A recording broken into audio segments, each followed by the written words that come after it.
இந்த காலத்து பொண்ணுங்க எல்லாம் பொறுமை எல்லாம் கிடையாதுங்க. விட்டா டைவர்ஸ் பண்ணிட்டு போயிட்டே இருப்பாங்க அப்படிங்கிறதே என்னன்னா, அப்படி பண்ணக்கூடாதுன்றதற்கான ஒரு அறிவுரை. நான் பல பெண்கள போன மாசம் மட்டும் நான் ஒரு 10 பெண்கள பார்க்கிறேன். அந்த 10 பெண்களுக்கும் இருக்கக்கூடிய விதவிதமான பெண்கள். பலவிதமான வருமானத்தை உடைய, பலவிதமான படிப்பை உடைய, பலவிதமான சமூக அந்தஸ்தை உடைய பெண்கள். ஒவ்வொருத்தர்கிட்டயுமே பார்த்தீங்கன்னா, அதுல 8 பெண்கள் சொல்றாங்க, "எங்க அப்பா விடமாட்டேங்கிறார் மேடம். எங்க அம்மா விடமாட்டேங்கிறாங்க. எங்களால இந்த இந்த இதுலருந்து நான் பேசினா பரவால்ல அட்ஜஸ்ட் பண்ணிக்கோன்னு" சொல்றாங்க. "நீ வீட்டுக்கு வந்துட்டீன்னா ரொம்ப கேவலமா இருக்கும்னு" சொல்றாங்க. அப்போ நான் எங்க போறது? நான் வந்து இப்போ 3, 4 பெண்களுக்கு இந்த இந்த இடங்கள்லாம் காப்பகங்கள் இருக்கு. நீங்க அங்க போய் தங்குங்க. அப்படின்னு இடம் அழித்து ஒரு ஒரு அதற்கான வேலைகள செய்யக்கூடிய இடமா வந்து பார்த்துட்டு இருக்கேன். தோழி ஹாஸ்டல உருவாக்கக்கூடிய நம்முடைய அரசாங்கமா இருந்தாலும் கூட, சமூகத்தினுடைய கருத்து என்பது கல்யாணம் செஞ்சுட்டு வாழ்றதுங்கிறது அடிப்படை. நீங்க தனிப்பெண்ணாக ஒரு பெண் இருக்காங்கன்னா என்ன நினைக்கிறாங்க இந்த சமூகத்துல? அவ வந்து ஒரு ஆபத்தானவள். தனி பெண்ணுக்கு வீடு கிடைக்குதா?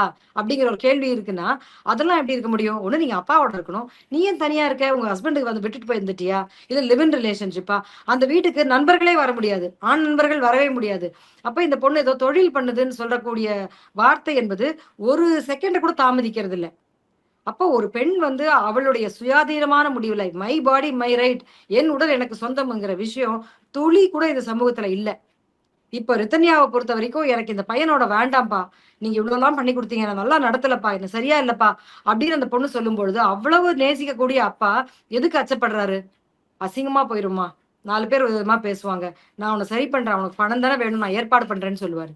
அப்ப மீண்டும், மீண்டும் இந்த விஷயங்கள வந்து சமூக அந்தஸ்திலிருந்து ஒரு பெண்ணுன்னா இப்படிதான் இருக்கணும். அந்த குடும்பத்துல இருக்கிறது மட்டும் தான் என்னுடைய அவசியமான என்னுடைய மரியாதைக்கான அளவுகோல். நீ வந்து எல்லாம் நீ முடிவு பண்ண முடியாது. நீ உன் வீட்ல இருக்கணுமா? உன் ஹஸ்பண்ட் வீட்ல இருக்கணுமா? உன் உடலை வந்து அவன் மட்டும் தான் பயன்படுத்தணுமா? பயன்படுத்த விடாம நீ தடுக்கலாமா? எதுக்குமே உரிமை இல்லைங்க. பெண்களுடைய உரிமை என்பதும், அவர்களுடைய ஆளுமை என்பதோ, அவர்களுடைய சுதந்திரம் என்பதோ, அவ்வளவு அடிமட்டத்துல இருக்குங்கிறத நம்ம மறுபடியும் புரிஞ்சுக்கணும்.